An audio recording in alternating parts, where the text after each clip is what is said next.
quoi va vivre Laetitia Hallyday, l'épouse de Johnny Hallyday, seule héritière de son patrimoine selon le testament du rocker, se retrouve au cœur d'une bataille médiatique et judiciaire, opposée à David et Laura, les deux aînés de la star.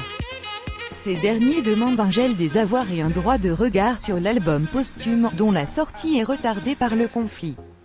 La mère de Jade et Joy va-t-elle devoir travailler pour subvenir aux besoins de ses filles? Laetitia Hallyday était l'épouse aimante et dévouée de Johnny, mais aussi sa conseillère, sa directrice artistique.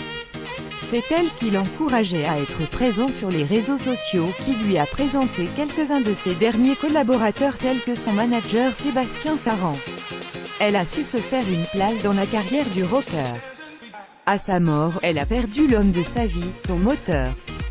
Pour ternir davantage le tableau, Laetitia se retrouve au cœur d'une guerre familiale autour de l'héritage de Johnny, cible d'attaques de toutes parts. Selon son testament américain, le taulier a en effet décidé de léguer sa fortune à son épouse, ne laissant rien à ses deux aînés David Hallyday et Laura Smith, ayant considéré leur avoir déjà fait d'importantes donations par le passé. Ces derniers ont décidé de contester le testament devant la justice. Plus grand que découvrez les photos de la villa Jade des Hallyday à Saint-Barth. Dans cette bataille autant médiatique que judiciaire, les attaques pleuvent.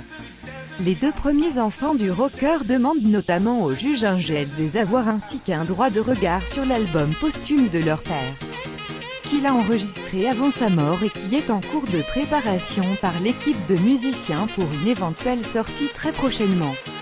Une première audience a été reportée au 30 mars à 14 h, sur demande des avocats de David et Laura. Un report qui retarde davantage la sortie de l'opus, cette ressource financière qui ferait du bien au compte de Laetitia Hallyday. Une tactique savamment réfléchie selon son avocat, qui accuse les aînés de vouloir asphyxier financièrement leur belle-mère.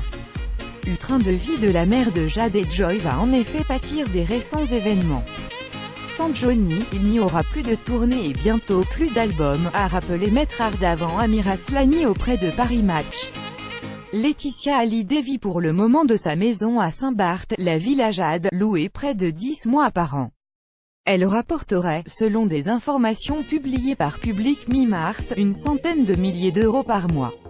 Crédit photo, FAMEFLYNET, BESTIMAGE.